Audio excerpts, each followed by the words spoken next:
नमस्कार दोस्तों, मैं हूं गुमनाम और आप सुन रहे हैं हॉरर कहानी, वो भी मेरी जुबानी। दोस्तों, आज की कहानी ट्रक ड्राइवर की है जिनका नाम राकेश कुमार है।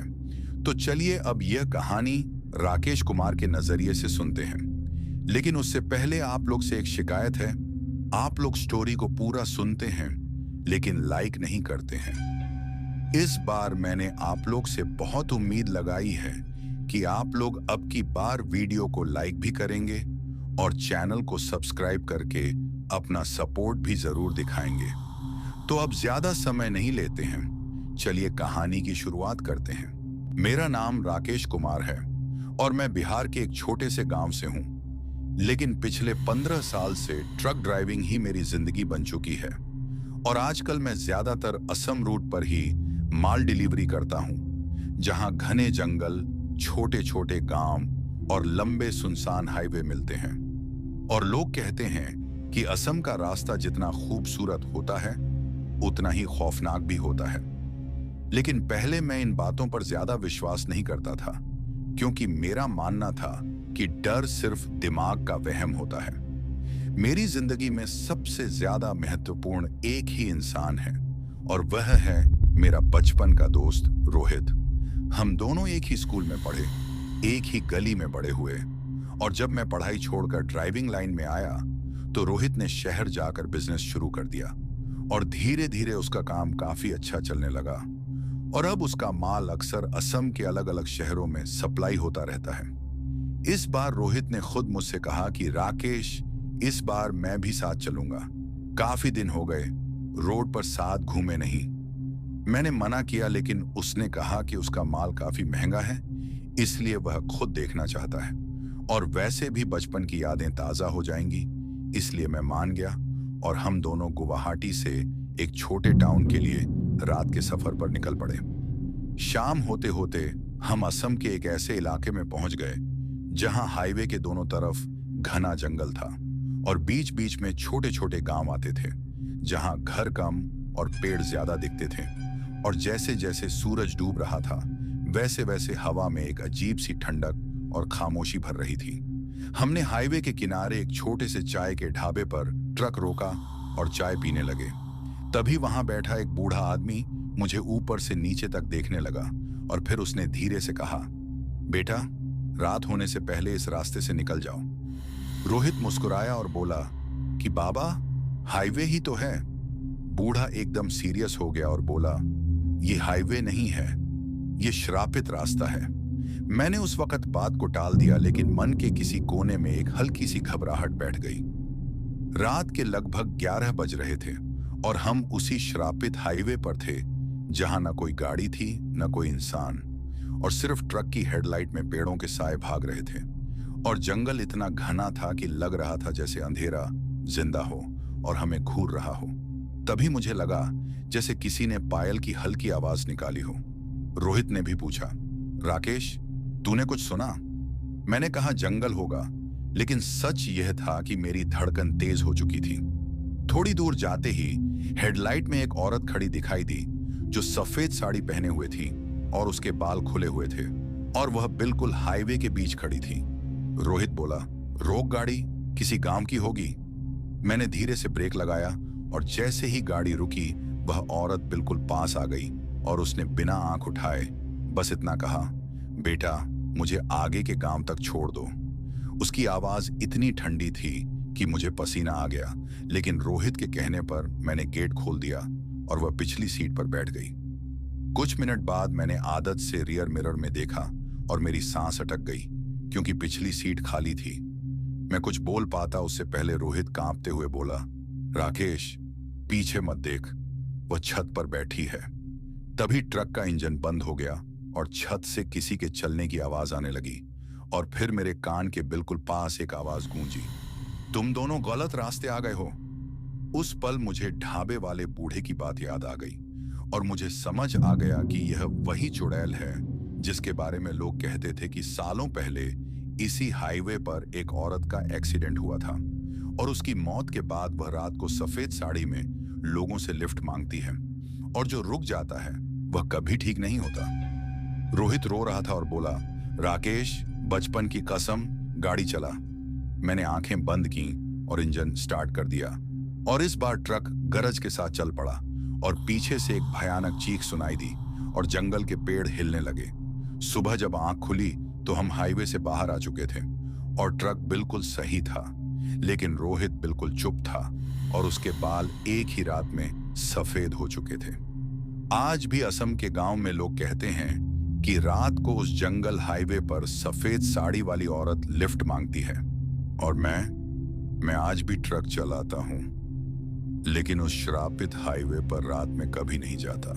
सुबह होने के बाद हम दोनों जैसे तैसे उस छोटे टाउन में पहुंच गए जहां माल डिलीवर करना था।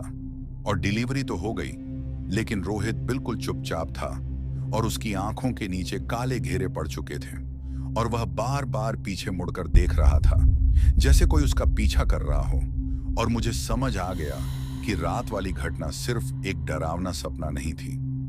दोपहर होते होते हमें पता चला कि टाउन से थोड़ी दूर एक छोटी सी पुलिस चौकी है और मैंने सोचा कि जो भी हुआ है वह बताना चाहिए, क्योंकि अगर हम चुप रहे और किसी और के साथ कुछ बुरा हो गया तो शायद हम खुद को कभी माफ नहीं कर पाएंगे। इसलिए मैं रोहित को साथ लेकर पुलिस चौकी पहुंच गया। चौकी में एक थका हुआ सा दरोगा बैठा था जिसका नाम प्रताप सिंह था। और जैसे ही मैंने असम का वह हाईवे और सफेद साड़ी वाली औरत का जिक्र किया तो उसके चेहरे का रंग बदल गया और उसने तुरंत दरवाजा बंद कर दिया और धीरे से बोला, यह बात बाहर नहीं जानी चाहिए। मैंने हैरान होकर पूछा कि क्यों साहब, आप तो पुलिस हो और सच जानना आपका काम है।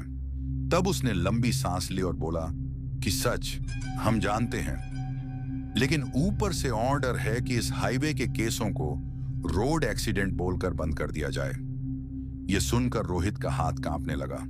दरोगा ने एक पुरानी अलमारी खोली और उसमें से कुछ पीली पड़ी फाइलें निकाली और धीरे धीरे एक एक फाइल खोलकर बताने लगा कि पिछले 10 से 12 सालों में इस हाईवे पर कई ट्रक ड्राइवर्स, ट्रैवलर्स और लोकल लोग या तो लापता हो गए या फिर उनका एक्सीडेंट दिखाकर केस बंद कर दिया गया। और अजीब बात यह थी कि ज्यादातर लोगों ने मरने से पहले सफेद साड़ी वाली औरत का जिक्र किया था। दरोगा ने बोला, गांव वाले सब जानते हैं पर कोई कुछ नहीं बोलता। मैंने पूछा क्यों? उसने कहा, क्योंकि जिस दिन कोई सच बोलता है उसके घर के आसपास रात को पायल की आवाज आने लगती है। शाम को हम उसी गांव में गए जो हाईवे के पास बसा हुआ था और वहां लोग हमें देखकर बातें बंद कर देते थे और दरवाजे आधे बंद रहते थे और एक अजीब सी चुप्पी पूरे गांव पर छाई हुई थी, जैसे सब कुछ बोलना चाहता हो लेकिन कोई बोल नहीं पा रहा हो। आखिर एक बूढ़ी औरत ने मुझे इशारा करके अपने घर के अंदर बुलाया और धीरे से बोली, बेटा तुम लोग रात में उस रास्ते से आए हो ना? मैंने हाँ कहा तो उसने कांपते हाथ से दिया जलाया और बताया कि सालों पहले इसी गांव की एक लड़की की शादी होने वाली थी और शादी के दिन ही उसका एक्सीडेंट उसी हाईवे पर हो गया और गांव वालों ने पुलिस के कहने पर उस मामले को दबा दिया और लड़की की लाश बिना पूरी क्रिया के जंगल के पास जला दी गई और तब से वह आत्मा चुड़ैल बनकर उसी रास्ते पर भटकती है। उस बूढ़ी ने कहा, वह सिर्फ उन्हीं को रोकती है जो उस रास्ते से पैसा कमाने जाते हैं। मैंने समझ लिया। Truck drivers. रात को दरोगा प्रताप सिंह खुद हमें मिलने आया और उसने कहा कि कल सुबह तुम दोनों यहां से निकल जाओ जितनी जल्दी हो सके। मैंने पूछा कि आप क्या करोगे? उसने ठंडी सांस लेकर कहा, मैं भी ट्रांसफर के लिए अप्लाई कर रहा हूं। इस सच के साथ ज्यादा दिन नहीं रहा जाता। उसी रात रोहित ने मुझे धीरे से बोला, राकेश मुझे लगता है वह अब भी यहीं है। और तभी बाहर से पायल की आवाज आई।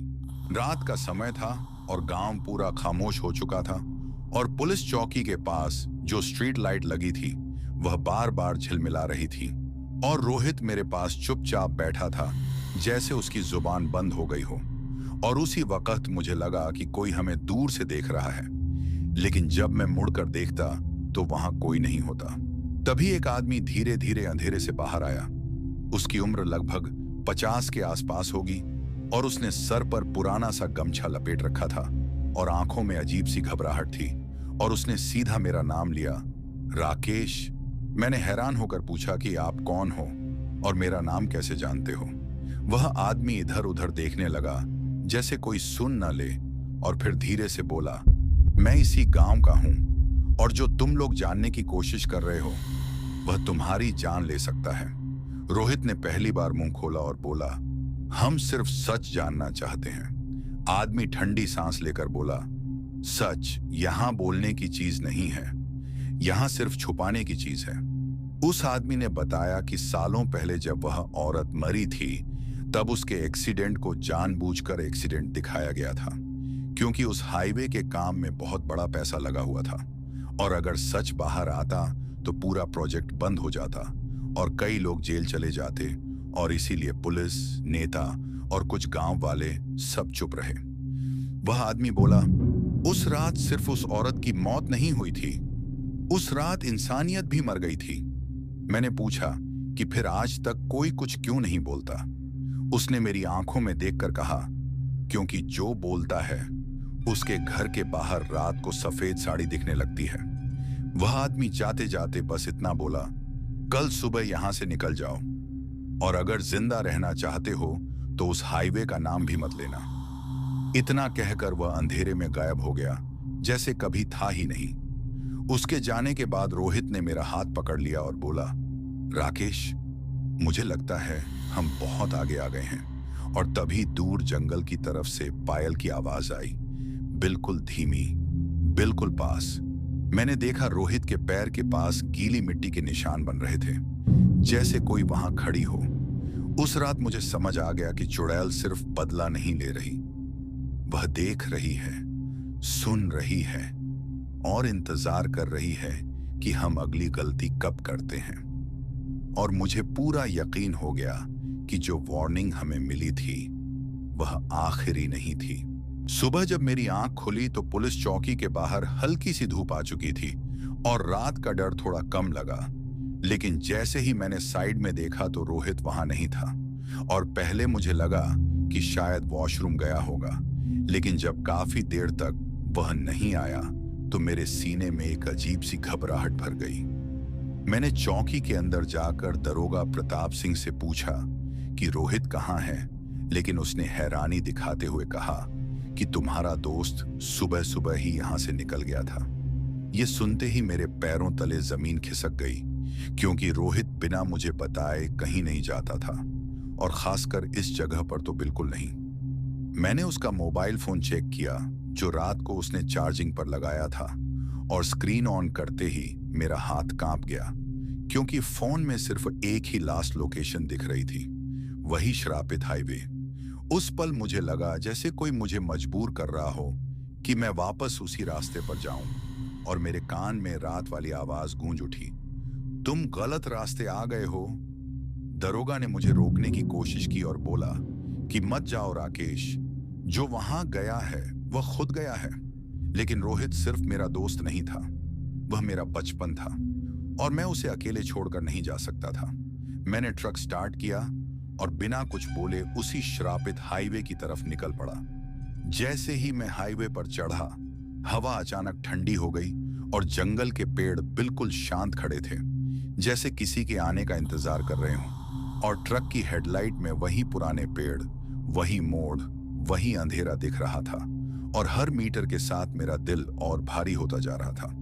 तभी मुझे रोड के किनारे रोहित के जूतों के निशान दिखे, और उनके साथ साथ गीली मिट्टी के पैरों के निशान भी थे जो सीधे जंगल की तरफ जा रहे थे। मेरा गला सूख गया। मैंने रोहित को कॉल लगाई, और हैरानी की बात यह थी कि जंगल के बीच में भी कॉल कनेक्ट हो गई। फोन के उस पार सिर्फ हवा की आवाज थी, और फिर एक धीमी सी हंसी, वही हंसी जो रात को छत पर सुनी थी। फिर रोहित की आवाज आई, लेकिन वह रोहित जैसी नहीं थी। राकेश, यहां आ जा, मैं इंतजार कर रही हूं। फोन कट हो गया। मैं जंगल के अंदर गया, और कुछ दूर जाते ही मुझे एक पुराना जला हुआ मंदिर दिखाई दिया, जिसके पास एक पेड़ के नीचे सफेद साड़ी का टुकड़ा बंधा हुआ था। और मुझे समझ आ गया कि यही वह जगह है जहां से लोग कभी वापस नहीं आते। और तभी मुझे लगा कि मेरे पीछे कोई खड़ा है। सांस बिल्कुल पास थी, जंगल के अंदर हवा बिल्कुल रुक सी गई थी और पेड़ इतने घने थे कि ऊपर का आसमान भी मुश्किल से दिख रहा था। और मैं धीरे धीरे आगे बढ़ रहा था और हर कदम के साथ मुझे लग रहा था जैसे जमीन भी मुझे पहचान रही हो। तभी मुझे रोहित की आवाज फिर से सुनाई दी, राकेश इधर आ। आवाज बिल्कुल पास से आ रही थी। मैंने टॉर्च आगे की और जैसे ही रोशनी पड़ी तो मेरी सांस अटक गई, क्योंकि मेरे सामने दो लोग खड़े थे। दोनों का चेहरा एक जैसा, दोनों के कपड़े एक जैसे, दोनों रोहित। एक रोहित बिल्कुल चुप था, आंखें नीचे झुकाए खड़ा था और उसके पैर के पास गीली मिट्टी थी, जैसे वह कहीं दूर से घिसट कर लाया गया हो। और दूसरा रोहित सीधा मेरी तरफ देख रहा था और उसकी आंखों में अजीब सी चमक थी जो मैंने पहले कभी नहीं देखी थी। मेरा दिमाग सुन्न हो गया। कौन सा रोहित? एक रोहित ने धीरे से कहा, राकेश मैं हूं, चल यहां से। दूसरे रोहित के होंठों पर हल्की सी मुस्कान आ गई और उसने बिल्कुल अलग लहजे में बोला, उसकी बात मत सुन, वह रात को मेरे साथ हाईवे पर था। मैंने दोनों की तरफ देखा और मुझे याद आया कि रोहित बचपन में जब झूठ बोलता था तो अपनी उंगली का नाखून चबाने लगता था। मैंने गौर से देखा, एक रोहित कांप रहा था और अपना नाखून चबा रहा था। मैंने उस रोहित का हाथ पकड़ लिया जो कांप रहा था और बोला, चल घर चलते हैं। तभी दूसरा रोहित जोर से हंसा। वह हंसी बिल्कुल रात वाली चुड़ैल जैसी थी। उसका चेहरा धीरे धीरे बिगड़ने लगा, आंखें लाल हो गईं, गर्दन टेढ़ी हो गई और उसके पैर पीछे की तरफ मुड़ गए। उसने एक कदम आगे बढ़ाया और बोला, बचपन की पहचान भी काम आ गई, वरना आज तुम दोनों यहीं रहते। जंगल का हर पेड़ हिलने लगा। वह रूप पूरी तरह बदल चुका था और अब वह सफेद साड़ी वाली औरत थी जिसके बाल चेहरे पर थे और आवाज हवा के साथ गूंज रही थी।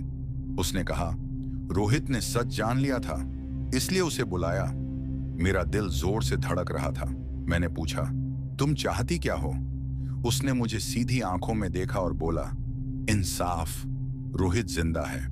लेकिन मैंने रोहित की तरफ देखा जो जमीन पर बैठ चुका था और उसकी सांस तेज चल रही थी और मुझे समझ आ गया कि वह जिंदा तो है लेकिन पूरी तरह बाहर नहीं आया। चुड़ैल ने धीरे से कहा, अब तुम्हारा एक फैसला बाकी है। और उसके कहने के साथ ही जंगल में फिर से पायल की आवाज गूंज उठी। चुड़ैल की आवाज अभी जंगल में गूंज ही रही थी कि अचानक दूर से टॉर्च की रोशनी दिखाई देने लगी और साथ ही लोगों के बोलने की आवाज आई। और मुझे पहले लगा शायद मेरी आंखें धोखा दे रही हैं, लेकिन धीरे धीरे रोशनी पास आती गई और मैं देख पाया कि गांव के लोग और पुलिस जंगल के अंदर आ रहे थे।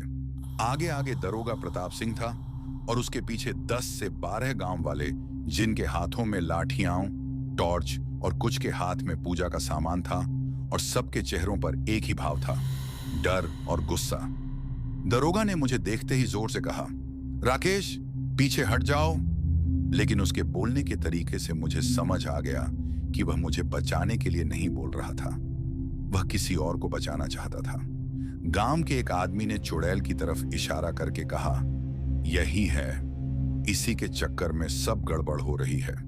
तभी मुझे महसूस हुआ कि चुड़ैल बिल्कुल शांत खड़ी थी, जैसे उसे पता हो कि अब क्या होने वाला है, और उसकी आंखें सीधी गांव वालों पर टिकी हुई थीं। दरोगा ने धीरे से कहा, इस जगह जो हो रहा है वह यहीं खत्म होना चाहिए, आज रात। मैंने रोहित को अपने पास खींच लिया और पूछा, मतलब? उसने आंखें चुराते हुए कहा, मतलब कोई जिंदा गवाह नहीं बचेगा। मेरा खून जम गया। तब चुड़ैल ने पहली बार उन सबसे बात की और उसकी आवाज में गुस्सा नहीं, बस सच था। तुम लोगों ने मुझे मारा था, आज तुम मुझे फिर मारना चाहते हो। गांव वालों में से कुछ लोग कांपने लगे और एक बूढ़ा आदमी जोर से बोला, चुप कर, हमने मजबूरी में किया था। चुड़ैल ने अपनी सफेद साड़ी हवा में लहरा दी और बोली, मजबूरी में मेरी लाश जलाई, मजबूरी में सच छुपाया और मजबूरी में लोगों को मरने दिया। जंगल में हवा तेज हो गई। दरोगा प्रताप सिंह ने बंदूक निकाली और उसका रुख मेरी तरफ कर दिया। राकेश, रोहित, अगर तुम दोनों चुपचाप यहां से चले जाते तो शायद बच जाते, लेकिन अब तुम लोग बहुत ज्यादा जान चुके हो। मैंने कभी सोचा भी नहीं था कि जिस पुलिस पर भरोसा किया था वही सबसे बड़ा खतरा बन जाएगी। रोहित ने कमजोर आवाज में कहा, राकेश, ये लोग चुड़ैल से ज्यादा खतरनाक हैं। तभी जमीन जोर से कांपी और जंगल के पेड़ों से तेज आवाज आई, जैसे पूरा जंगल चुड़ैल के साथ खड़ा हो। और एक पल में हवा इतनी तेज चली कि टॉर्चें बुझ गईं और अंधेरा फिर से जिंदा हो गया। उस अंधेरे में चुड़ैल की आवाज आई, आज सच या तो जिंदा रहेगा या फिर तुम सबके साथ जल जाएगा। और उसी पल किसी ने चीख मारी। जैसे ही चुड़ैल ने अपनी बात खत्म की, जंगल के पेड़ जोर जोर से हिलने लगे और हवा इतनी तेज चलने लगी कि सांस लेना मुश्किल हो गया। और अंधेरे में अचानक पायल की आवाज चारों तरफ से आने लगी, जैसे सिर्फ एक नहीं बल्कि कई लोग चल रहे हों। और उसी पल मुझे समझ आ गया कि अब यह सिर्फ डर नहीं, सजा का वक्त है। गांव वालों में से एक आदमी ने बंदूक चला दी। गोली हवा में चली और अगले ही पल चुड़ैल गायब हो गई। तभी पीछे से एक चीख सुनाई दी। जब हमने मुड़कर देखा तो एक गांव वाला जमीन पर गिरा हुआ था और उसकी आंखें खुली की खुली रह गई थीं, जैसे उसने मरने से पहले कुछ ऐसा देख लिया हो जो इंसान नहीं देख सकता। दरोगा प्रताप सिंह चिल्लाया, सब लोग पीछे रहो। लेकिन उसकी आवाज में अब हुक्म नहीं, घबराहट थी। चुड़ैल अब सामने नहीं थी, लेकिन उसकी मौजूदगी हर जगह महसूस हो रही थी। और अचानक एक पुलिस वाला हवा में उछलकर पेड़ से जा टकराया और जमीन पर गिरते ही बिल्कुल शांत हो गया। और उसके बाद एक गांव वाले गिरने लगे, जैसे कोई दिखता नहीं पर मार रहा हो। रोहित मेरी बाजू से चिपक गया और कांपते हुए बोला, राकेश, ये जंगल अब हमारा नहीं रहा। मैंने देखा कि दरोगा ने मौका देखकर जंगल के अंधेरे में भागने की कोशिश की, लेकिन उसके कदम रुक गए और वह धीरे धीरे हवा में ऊपर उठने लगा, जैसे किसी ने उसे गले से पकड़ लिया हो। और फिर चुड़ैल की आवाज गूंज उठी, सच दबाने वालों का अंजाम यही होता है। एक तेज चीख और फिर पूरी खामोशी। दरोगा जमीन पर गिरा पड़ा था। तब चुड़ैल पूरी तरह सामने आई।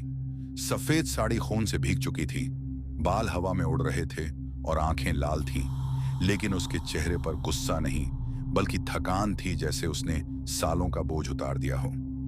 उसने मेरी तरफ देखा और बोली, तुम दोनों ने सच नहीं छुपाया, इसलिए जिंदा हो।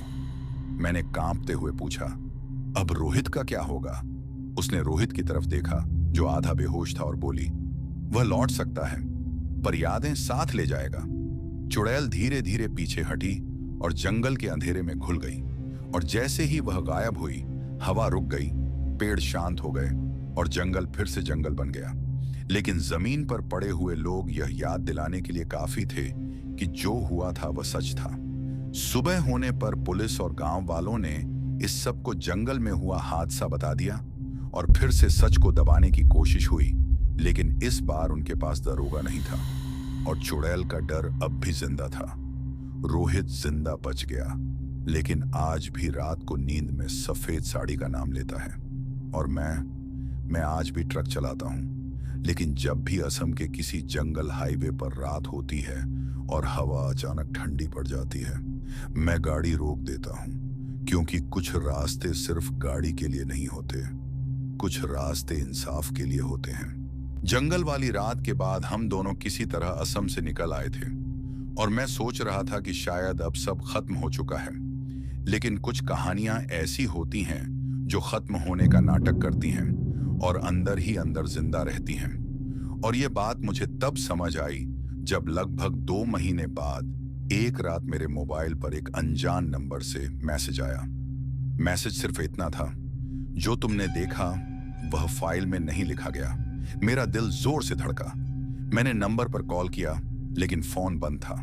और उस रात मुझे नींद नहीं आई, क्योंकि बार बार वह जंगल, वह चीखें और दरोगा प्रताप सिंह का चेहरा आंखों के सामने आ रहा था।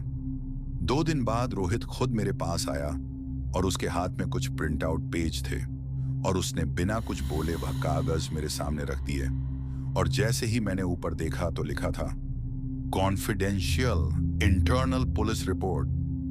रिपोर्ट में लिखा था कि जंगल में जो मौत हुई वह वाइल्ड एनिमल अटैक था और दरोगा प्रताप सिंह की मौत को ड्यूटी एक्सीडेंट बता दिया गया था। और सबसे बड़ी बात यह कि उस रिपोर्ट में चुड़ैल, जंगल या गांव वालों का कहीं कोई जिक्र नहीं था। मैंने रोहित की तरफ देखा और वह धीरे से बोला, राकेश, यह रिपोर्ट किसी ने जानबूझकर बदली है। रिपोर्ट के आखिरी पेज पर एक नाम बार बार रिपीट हो रहा था, project supervisor H. Barua Rohit ने बताया कि यही वह आदमी था जो सालों पहले उस हाईवे के कंस्ट्रक्शन का जिम्मेदार था और जिसने एक्सीडेंट के बाद सब कुछ दबा दिया था और आज भी वह एक बड़े पोस्ट पर बैठा हुआ है। मुझे समझ आ गया कि जंगल में मरने वाले कुछ लोग सिर्फ मोहरे थे, असली खिलाड़ी अभी जिंदा था। और तभी मुझे एहसास हुआ कि चुड़ैल ने उस रात सबको नहीं मारा था, उसने छोड़ दिया था। उसी रात रोहित ने मुझे कहा, राकेश, अगर ये सच बाहर आ गया ना तो चुड़ैल को शांति मिल जाएगी। मैं चुप रहा क्योंकि मुझे पता था कि सच बाहर लाना मतलब सिर्फ चुड़ैल से नहीं, जिंदा लोगों से लड़ना। और जिंदा लोग अक्सर ज्यादा खौफनाक होते हैं। उस रात जब मैं अकेला ट्रक में बैठा था तो हवा अचानक ठंडी हो गई और मैंने रियर मिरर में देखा तो मुझे सफेद साड़ी का हल्का सा अक्स दिखा और फिर एक धीमी आवाज मेरे कान के पास आई, सच पूरा लिखो। मैं समझ गया, जब तक पुलिस रिपोर्ट झूठ लिखती रहेगी यह कहानी खत्म नहीं होगी। रोहित और मैं दोनों ने तय कर लिया कि सबूत और फाइलों के साथ समाचार वालों के पास जाना ही होगा। हमने असम के एक बड़े समाचार चैनल के दफ्तर को चुना क्योंकि वहां लोग सच को ज्यादा गंभीरता से लेते हैं और हमें लगता था कि अगर सच वहां पहुंचा तो श्रापित हाईवे और चुड़ैल की कहानी दुनिया के सामने आ सकती है। हमने रात के 11 बजे ट्रक चालू किया। हाईवे पूरी तरह अंधेरी थी और हवा फिर से थोड़ी ठंडी लग रही थी। जैसे ही हम सड़क पर चले, रोहित ने धीरे से कहा, राकेश, मुझे लगता है वो वापस आ गई है। मैंने पीछे देखने वाले शीशे में देखा और हवा में सफेद साड़ी की हल्की सी चमक दिखाई दी, लेकिन मैंने ट्रक की रफ्तार बढ़ा दी और पूरा ध्यान समाचार दफ्तर तक पहुंचने पर लगा दिया। सुबह तक हम समाचार चैनल के दफ्तर पहुंच गए। मैं थोड़ा डरा हुआ था क्योंकि जंगल और चुड़ैल का डर अभी तक मेरे साथ था। रोहित ने सबूत दिया और मैंने रिपोर्ट लिखने में मदद की।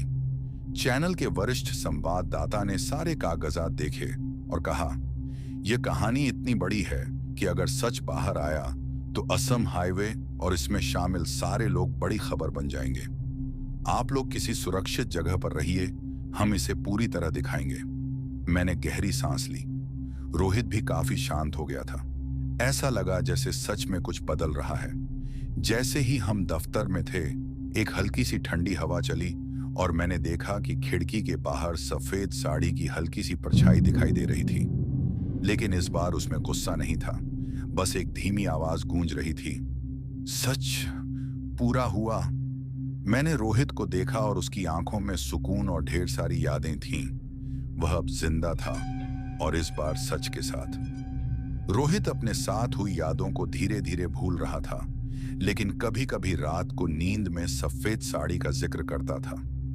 गांव के लोग और पुलिस सच सामने आने के बाद काफी घबरा गए और कुछ लोगों की जिम्मेदारियां बदल दी गईं। और मैं अब भी ट्रक चलाता हूं, लेकिन जब भी असम के किसी जंगल हाईवे पर रात होती है, मैं गाड़ी धीमी कर देता हूं, क्योंकि कुछ रास्ते सिर्फ गाड़ी के लिए नहीं होते, कुछ रास्ते इंसाफ के लिए होते हैं। कुछ महीने बीत गए और रोहित धीरे धीरे सामान्य हो रहा था। उसके चेहरे पर वह पुराना बचपन वाला शांति भरा भाव लौट आया था, लेकिन रात के समय कभी कभी उसकी आंखों में वही जंगल और चुड़ैल की यादें चमक जाती थीं। मैं महसूस करता था कि जब भी रात को असम हाईवे पर ट्रक चलाते हैं, रोहित का चेहरा अचानक बदल जाता, आंखें फिर से लाल हो जाती और वह धीमी आवाज में कहता, राकेश, वह वापस आ रही है। एक रात हम दोनों ट्रक में हाईवे से गुजर रहे थे। रात का अंधेरा और हवा की ठंडक कुछ अलग ही थी।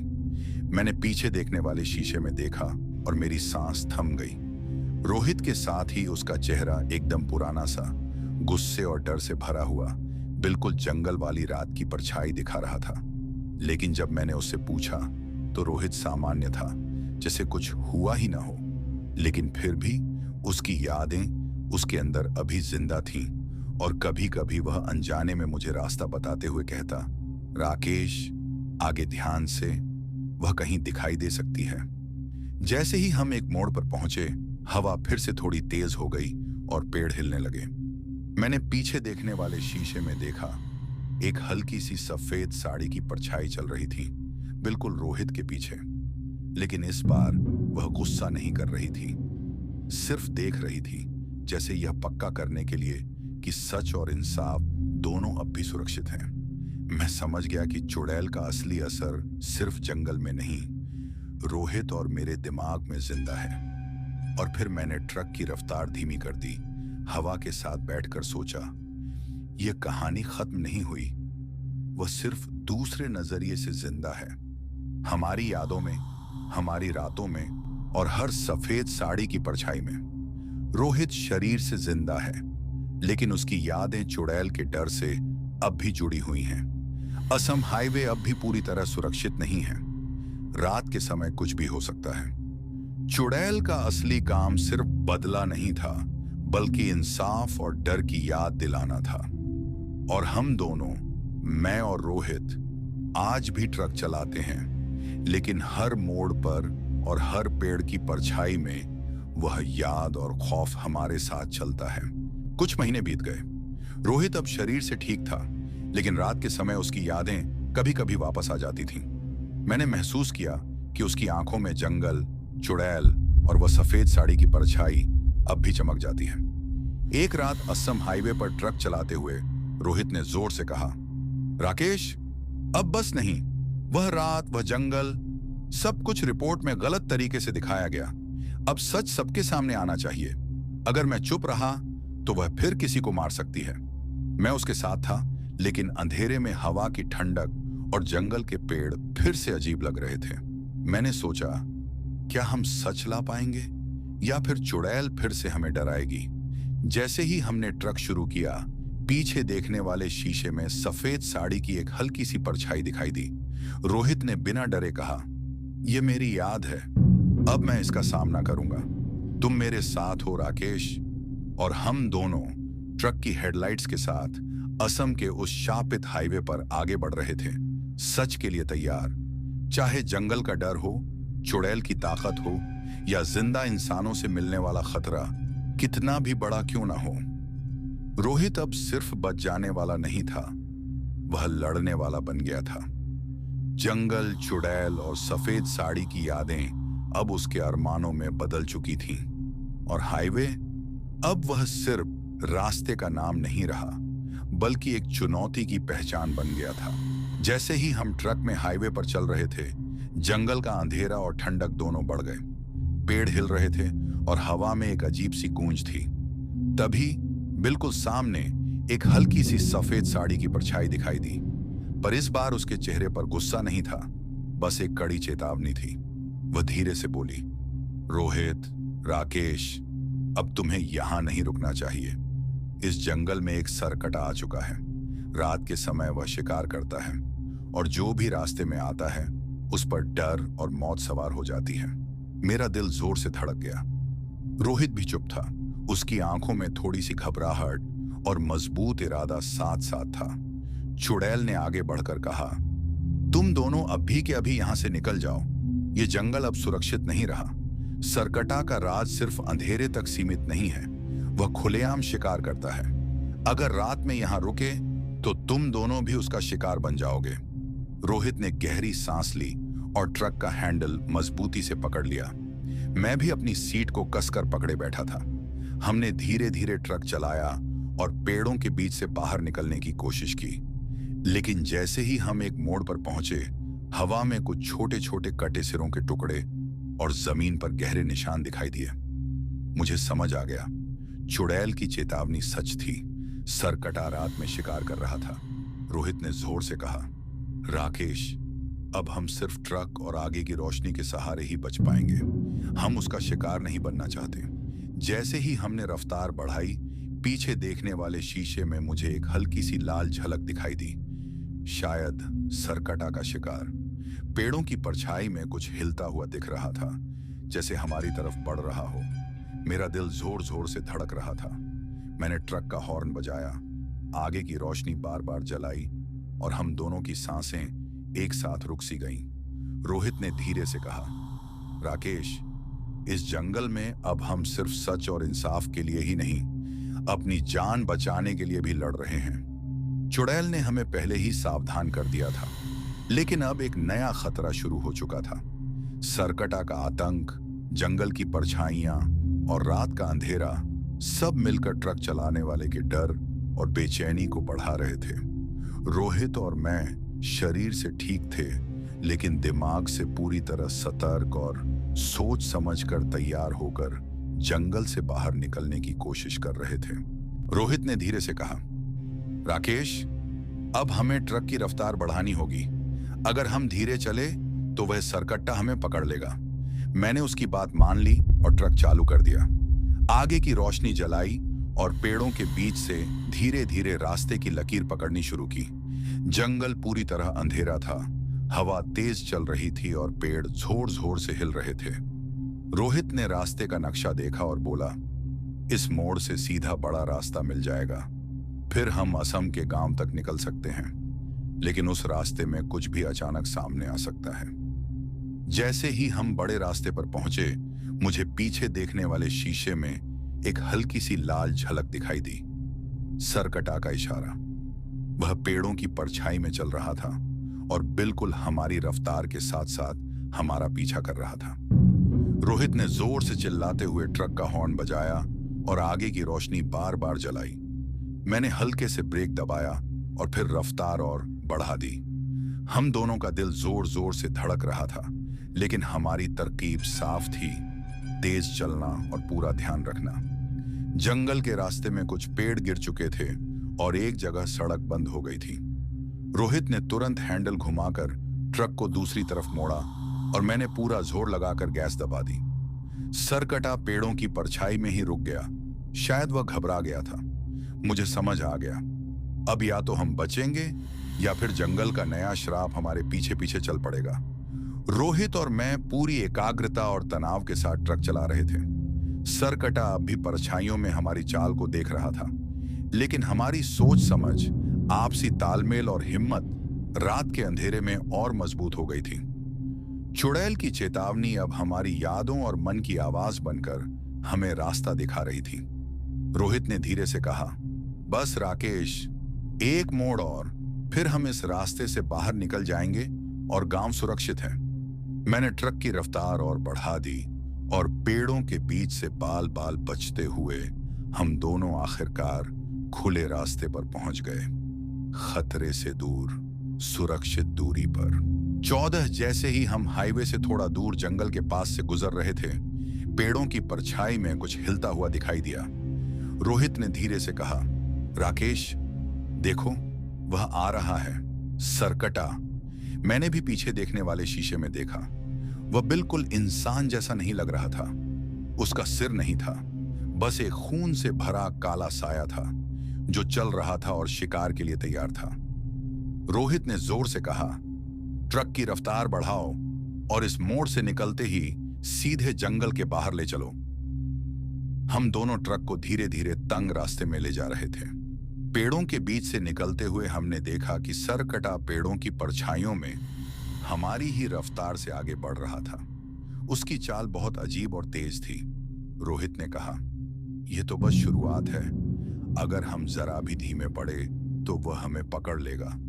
पेड़ गिर रहे थे, हवा तेज चल रही थी और अंधेरा गहराता जा रहा था। हमारी सांसें थमी हुई थीं, लेकिन हम हिम्मत और पूरा ध्यान लगाकर ट्रक चला रहे थे। सरकटा हमारी रफ्तार के साथ साथ चल रहा था।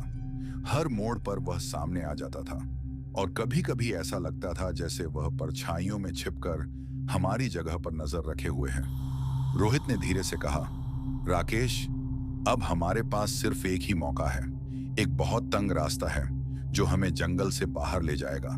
वहीं से बचने की उम्मीद है।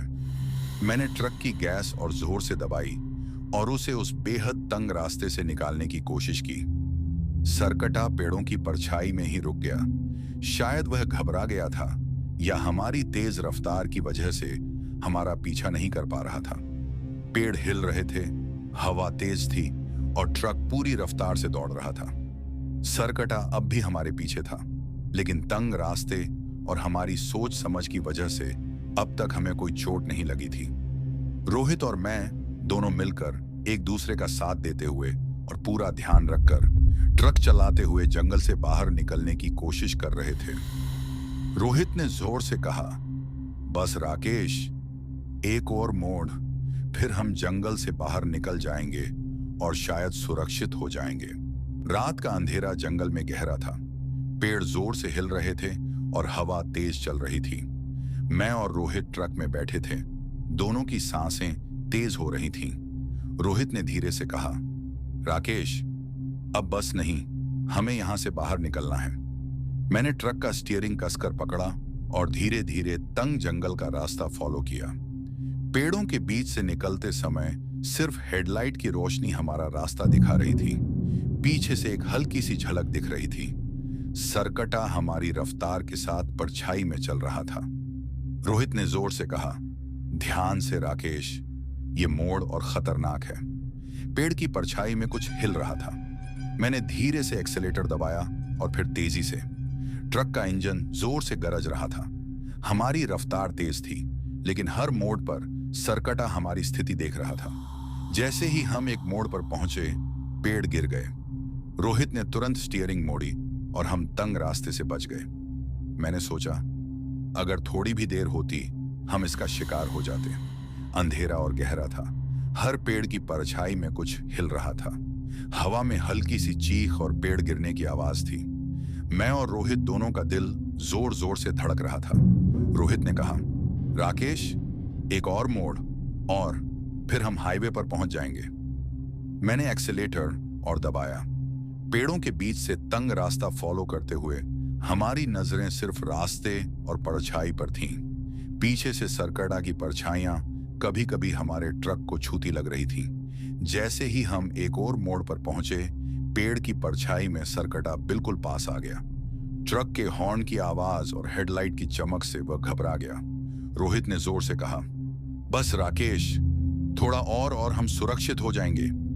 मैंने ट्रक को धीरे धीरे नियंत्रण में रखते हुए तंग रास्ते से निकल आया। पेड़ गिर रहे थे, परछाई हिल रही थी और हवा तेज थी। सरकटा हमारी रफ्तार के साथ चल रहा था, लेकिन हमारी हिम्मत और ध्यान के साथ हम धीरे धीरे हाईवे के खुले हिस्से में आ गए। जंगल की परछाई पीछे छूट गई, हवा थोड़ी शांत हो गई और पेड़ हिलना बंद हो गए। हम दोनों ने गहरी सांस ली। रोहित ने धीरे से कहा, राकेश, हम बच गए, पर याद रखो, यह जंगल और वह शराब अब भी जिंदा है। अगर हम फिर से वहां गए, शायद अगली बार हम इतने भाग्यशाली ना हों। मैंने सिर हिलाकर सहमति जताई। ट्रक की हेडलाइट में हम हाईवे के खुले रास्ते में आ गए। पीछे जंगल और सरकटा की परछाई अब भी दिखाई दे रही थी, लेकिन हमारी सुरक्षा के लिए खतरा कम था।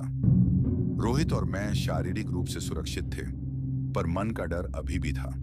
सरकट्टा अब भी जंगल में था और रात के समय शिकार करता रहता है। असम हाईवे का जंगल अब भी खतरनाक और शराबित था।